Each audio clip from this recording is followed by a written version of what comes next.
오순절 13번째 주일에 하나님 우리 아버지와 주 예수 그리스도로부터 은혜와 평강이 여러분들에게 가득하기를 주님의 이름으로 축복합니다. 지난 한 주간 동안은 우리 교회 청년들과 장년들이 필리핀 세부 아루가오에 가서 단기 선교 사역을 잘 마치고 돌아왔습니다. 보내는 선교사로서 기도하고 또 물질로 헌신하신 모든 여러분들, 그리고 직접 단기 선교에 가서 사역했던 27분의 선교 팀원들, 자, 이 모든 분들에게 감사와 격려의 박수를 우리 올려드리겠습니다. 자, 이렇게 금년도 단기 선교 사역을 우리가 잘 수행을 했습니다. 자, 우리의 이 선교는 계속 지속이 됩니다. 복음 전파는 예수님의 지상 명령이기 때문입니다. 그런데 여러분, 복음을 전하는 일에는 언제든지 두려움이 따라오게 마련입니다. 자, 우리가 어떤 일을 할 때 가장 먼저 방해되는 것 가운데 하나가 두려움이죠. 특별히 중요한 일, 내 인생에서 큰 뜻이 있는 일, 그런 일을 하려고 할 때는 두려움이 밀물같이 찾아옵니다. 자, 이 두려움은 믿음의 반대편에 있는 감정입니다. 왜냐하면 디모데후서 1장 7절 보시면 하나님이 우리에게 주신 것은 두려워하는 마음이 아니요 오직 능력과 사랑과 절제하는 마음이다 그랬습니다. 한마디로 하나님은 우리에게 두려움을 주신 적이 없다고 했습니다. 그래서 두렵다, 이것 자체는 내가 하나님을 전적으로 믿지 못한다고 하는 증거인 겁니다. 자, 이 일이 잘 될까? 이 일이 성공을 할까? 이에 대한 두려움, 또 이 일을 하다가 어려운 일을 만나지는 않을까? 또 이 일이 결과가 어떻게 될까? 내가 뜻한 것만큼 나오지 않을까? 또 이 일을 시작하지만 내가 이 일에 대한 책임감이 얼마나 감당해야 될까? 자, 이런저런 두려움 몰려오면 마침내 내가 해야 할 일을 하지 못할 때가 있습니다. 그리고 마땅히 할 말을 하지 못할 때가 생기게 되는 겁니다. 두려움 때문에 말이죠. 그래서 이 단기 선교의 기회가 찾아왔을 때 선뜻 나서지 못하는 이유가 되기도 하는 겁니다. 자, 오늘 말씀은 다시금 새롭게 선교를 준비하는 여러분들에게 예수님이 주시는 말씀인 겁니다.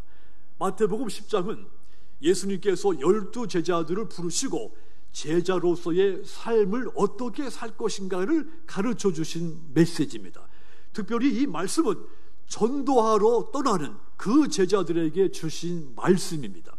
물론 그 전에도 이미 예수님은 제자들에게 마태복음 10장 16절에 보면 내가 너희를 보냄이 양을 이리 가운데 보냄과 같다 그러시면서 너희는 가서 복음을 전하러 가는 이 제자들에게 너희는 가서 뱀같이 지혜롭고 비둘기같이 순결하도록 하라 그러면서 또 사람들을 삼가하라고도 하고 전도하러 갈 때 너희가 무슨 말을 어떻게 해야 될지 그런 것도 염려하지 말라고까지 말씀합니다. 그리고는 끝까지 견디라고까지 말씀하시죠. 그리고 결론적으로 두려워하지 말라고 격려의 말씀을 줬습니다. 하나님은 언제든지 사명자들에게 두려움을 없애주시는 일을 행하셨습니다. 대표적인 것이 예레미야입니다. 예레미야는 하나님으로부터 말씀을 받아서 이스라엘 백성들에게 그 말씀을 전달해 주는데 공교롭게도 하나님으로부터 받은 그 말씀 백성들에게 마음에 거슬리는 그런 말씀이었습니다. 그래서 이스라엘 백성들은 예레미야의 말을 들으려고도 하지 않았고 오히려 하나님의 말씀을 전하는 이 예레미야를 향해서 당신은 거짓 선지자입니다 그러면서 돌로 치고 온갖 박해를 가했습니다. 예레미야가 이런 상황에서 하나님의 말씀을 전달하는 것은 당연히 두려운 일이었습니다. 그런데 하나님은 그때 예레미야를 찾아와서 두려워하지 말라 격려해 주신 겁니다. 그리고는 다시금 하나님의 말씀을 전하게 만들어 주셨습니다. 오늘 구약의 말씀 17절이 바로 그 증거입니다. 다시 보시면 그러므로 너는 네 허리를 동이고 일어나 내가 네게 명령한 바를 다 그들에게 말하라. 그들 때문에 두려워하지 말라. 네가 그들 앞에서 두려움을 당하지 않게 하겠다 그랬습니다. 그들 때문에 두려워하지 말라고 했습니다. 나는 네가 그들 앞에서 두려움을 당하는 일이 없게 하겠다고 했습니다. 예수님께서도 전도하러 나가는 제자들에게 두려워하지 말라고 격려했습니다. 왜냐하면 전도하러 나갈 때 두려움을 많이 느끼게 되기 때문입니다. 그렇다면 여러분, 제자들이 무엇을 왜 두려워했습니까? 예수님은 제자들에게 무엇을 왜 두려워하지 말라고 말씀했을까요? 가장 먼저 예수님은 이 제자들에게 박해를 받을까 두려워하지 말라고 했습니다. 진리는 반드시 드러나게 될 것이기 때문에 너희들이 전파한 이 복음은 진리이고 이 복음은 반드시 드러나게 될 것이기 때문에 이것을 전파하다가 박해를 받는다고 해도 두려워하지 말라고 한 겁니다. 예수님은 당시 종교 지도자들에게 미움받고 중상, 혐오, 박해를 많이 받으셨습니다. 24절, 25절 보면 예수님이 당하신 그 박해, 제자들이 당하는 박해보다 훨씬 크다고 했습니다. 특별히 25절에 보면 집주인을 바알세불이라고 하는 표현이 있습니다. 바리새인들이 예수님께서 행하시는 큰 능력을 보고도 귀신의 왕 바알세불을 힘입어서 귀신을 쫓아내는구나, 이렇게 예수님을 비판하고 조롱한 겁니다. 그렇게 예수님을 박해를 한 겁니다. 예수님이 가시는 곳마다 귀신들이 쫓겨났습니다. 귀신의 왕이라고 하는 바알세불조차도 예수님 앞에서 힘을 쓰지 못했습니다. 마태복음 10장 1절 보면 예수님은 이미 제자들에게도 더러운 귀신을 쫓아내고 모든 병과 모든 약한 것을 고치는 권능까지 주셨다고 했습니다. 그런데 이렇게 귀신을 쫓아내는 역사가 눈앞에서 펼쳐지고 있는데도 불구하고 이 바리새인들, 예수가 바알세불을 힘입어서 능력을 행한다고 비난한 겁니다. 그러면서 예수님을 박해한 겁니다. 이처럼 예수님은 당시 종교 지도자들로부터 미움과 중상과 혐오, 박해의 대상이었습니다. 그러니까 우리가 예수님을 따르는 길은 곧 예수님처럼 박해를 받는 길인 겁니다. 제자들의 길이 또한 그러했습니다. 그렇지만 예수님은 그 제자들에게 이러한 박해를 받는 상황이 너희들에게 온다 할지라도 조금도 두려워하지 말라고 했습니다. 그렇습니다.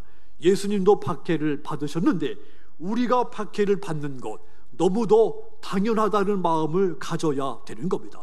특별히 복음을 전파하는데 박해가 없다, 오히려 그것 자체가 이상한 일이라고 했습니다. 여러분들이 복음을 전하기 위해서 거리로 나가 보십시오. 우리 교회 지역 전도 부원들이 거리에 나가서 수많은 체험을 한 겁니다. 모든 사람들이 여러분들을 반기지 않습니다. 어떤 사람은 소극적으로 거부하고 어떤 사람들은 내 자존감을 너무 참으로 비참하게 만들 정도로 적극적으로 거부하기도 합니다. 그래서 예수님은 마태복음 5장 11절 12절에서 이렇게 말씀한 겁니다. 거기 보시면 나로 말미암아 너희를 욕하고 박해하고 거짓으로 너희를 거슬러 모든 악한 말을 할 때에는 너희에게 복이 있나니 기뻐하고 즐거워하라. 하늘에서 너희 상이 큼이라. 너희 전에 있던 선지자들도 이같이 받게 하였느니라 그랬습니다. 너희에게 욕하고 조롱하고 박해하더라도 오히려 기뻐하라고 했습니다. 박해를 두려워하지 말고 박해를 도리어 즐기라고 하신 겁니다. 어느 시대든지 복음을 전하는 현장에는 박해가 있어 왔습니다. 아마도 우리 다음 세대 미래도 마찬가지일 것입니다. 그럼에도 불구하고 우리가 박해를 두려워하지 않고 복음을 전파해야 하는 이유가 있습니다. 우리가 전파하는 이 복음 밝히 드러나게 되기 때문입니다. 26절은 바로 그 증언입니다. 거기 보시면 그런즉 그들을 두려워하지 말라. 감추인 것이 드러나지 않을 것이 없고 숨은 것이 알려지지 않을 것이 없다고 했습니다. 예수님은 제자들에게 너희들이 내게로부터 들은 것, 이 복음, 복된 소식을 광명한 데 가서 말하고 집 위에 올라가서 증언하라고 한 겁니다. 다시 말해 박해를 두려워하지 말고 내게서 들은 이 천국 복음을 전파하라고 증거하라고 명령을 한 겁니다. 왜냐하면 감추인 것, 드러나지 않을 것이 없고 숨긴 것, 알려지지 않을 것이 없다고 했습니다. 한마디로 너희들이 내게서 들은 이 복음을 반드시 이 복음은 언젠가는 밝히 드러날 것이기 때문에 두려워하지 말고 담대하게 박해를 두려워하지 말고 이 복음을 증거하라고 명령을 한 겁니다. 그렇습니다. 거짓과 불의는 반드시 드러납니다. 또한 진리 온 천하에 반드시 드러납니다. 장차 주님이 심판주로 오시는 날 이 세상에 감춰졌던 것들 모두 드러나게 마련입니다. 그러므로 여러분, 복음을 전할 때 어떤 박해를 받더라도 두려워하지 말고 예수님의 이 십자가의 복음, 예수님의 십자가의 죽음과 부활의 이 복음을 증거하시기를 바랍니다. 여러분들이 박해를 두려워하지 않고 증거한 이 예수님의 죽음과 부활의 복음으로 인해서 한 영혼이라도 구원받게 되는 놀라운 역사가 일어나게 되기를 주님의 이름으로 축복합니다. 또한 예수님은 제자들에게 또 한 가지 두려워하지 말라고 한 것이 있습니다. 사람을 두려워하지 말라고 했습니다. 28절 보십시오. 몸은 죽여도 영혼은 능히 죽이지 못하는 자들을 두려워하지 말고 오직 몸과 영혼을 능히 지옥에 멸하실 수 있는 이를 두려워하라 그랬습니다. 사람은 영혼과 육체로 구성되어 있습니다. 그래서 사람이 아무리 나를 받게 해도 내 몸을 상하게 할 수 있고 극단적으로 나를 죽일 수는 있지만 내 영혼까지는 죽이지 못합니다. 그런데 사람을 두려워합니다. 사람들은 말이죠. 그래서 사람을 두려워하기 때문에 그 앞에서 잘 보이려고 눈치를 보게 되고 그의 비율을 맞추려고 하게 되는 겁니다. 두려워할 필요 없는데 두려워하게 되면 이런 일이 일어나게 되는 겁니다. 그렇게 행동하다 보면 자연히 해야 할 말을 하지 못하게 되고 해야 할 행동을 하지 못하게 됩니다. 그러면 아무 일도 일어나지 않게 돼버리고 맙니다. 베드로와 요한, 예수님의 죽음과 부활을 전파하다가 붙잡혔습니다. 이스라엘의 최고 법정 산헤드린 공의에 그들이 끌려가서 이제 그들로부터 재판을 받게 됐습니다. 베드로와 요한, 배운 것도 없고 돈도 없고 권력도 지위도 없었습니다. 그들을 적극적으로 지지할 그런 지지 세력들도 없었습니다. 너무도 힘이 연약한 그런 사람들이었죠. 재판관들이 참으로 엉뚱한 판결을 내려도 어느 누구 한 사람 아닙니다 이렇게 대신 말해줄 수 있는 사람이 없었습니다. 일방적인 재판을 받을 수밖에 없는 그런 사람들이었죠. 재판관들의 논의가 끝나고 참으로 엉뚱한 선고가 내려집니다. 그 선고 내용이 사도행전 4장 18절입니다. 그들을 불러 경고하여 도무지 예수의 이름으로 말하지도 말고 가르치지도 말라는 겁니다. 경고하는데 예수의 이름으로 말하지도 말고 가르치지도 말라. 그러면 베드로와 요한 순순히 예 그렇게 하겠습니다 이렇게 말했어야 됐습니다. 그 분위기 자체가 위협적이었기 때문이죠. 그런데 그들은 오히려 더 강하고 당당하게 말했습니다. 사도행전 4장 19절 20절 보시면 베드로와 요한이 대답하여 이르되 하나님 앞에서 너희 말 듣는 것이 하나님의 말씀을 듣는 것보다 옳은가 판단하라. 우리는 보고 들은 것 말하지 않을 수 없다고 했습니다. 베드로와 요한이 공의에 끌려가서 주눅들지 않고 강하고 당당하게 외칠 수 있었던 것 무엇일까요? 사람을 두려워하지 않았기 때문입니다. 그 분위기에서 가장 두려운 존재는 재판관들입니다. 사람이었습니다. 그런데 사람을 두려워하지 않고 하나님을 더 두려워한 겁니다. 성도 여러분, 하나님은 회개하지 않으면 영혼과 육체까지 함께 지옥에 넣을 수 있는 분이십니다. 하나님은 인간을 행위대로 심판하시는 분입니다. 에스겔서 18장 30절 보시면 주 여호와의 말씀이니라. 이스라엘 족속아, 내가 너희 각 사람이 행한 대로 심판할지라. 너희는 돌이켜 회개하고 모든 죄에서 떠날지어다. 그리한즉 그것이 너희에게 죄악의 걸림돌이 되지 아니하리라. 그랬습니다. 한마디로 하나님은 각 사람이 행한 대로 심판하시는 존재라는 뜻입니다. 그래서 여러분, 우리가 진정으로 두려워할 대상은 사람이 아니라 하나님이라는 뜻입니다. 인간은 심판자이신 하나님 앞에서 아무것도 숨길 수가 없습니다. 시편 139편 7절은 그 고백입니다. 내가 주의 영을 떠나 어디로 가며 주의 앞에서 어디로 피하리까? 그랬습니다. 하나님을 피해서 떠날 곳이 없다고 했습니다.